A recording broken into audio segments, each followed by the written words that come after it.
Hello, welcome back to another Poolside Chat presented by annualpools.com. I'm Rob. And I am Matthew, and we have a very special edition for you because this question is brought to you by John from one of our comment sections.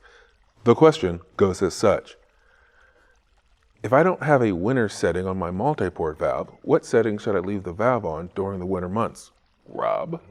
All right. Well, John, like you noticed, a lot of filter valves will have a winter setting. Then it's not as shallow as the other one, so it basically keeps the valve in like a half cock position, so it keeps it open so it can drain out.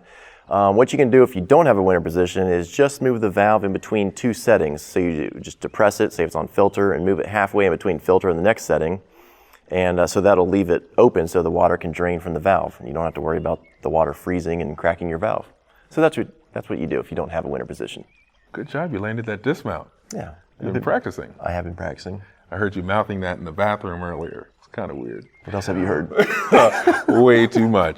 Thanks, John, for the question. We will be sending you that $10 off reward code for having it featured on today's show. If you want to be like John and have your question answered on a Poolside Chat, please leave a comment down below, and we will definitely try our darndest. For all your pool and spa needs, please visit us over at annualpools.com. Thank you for joining us. Bye.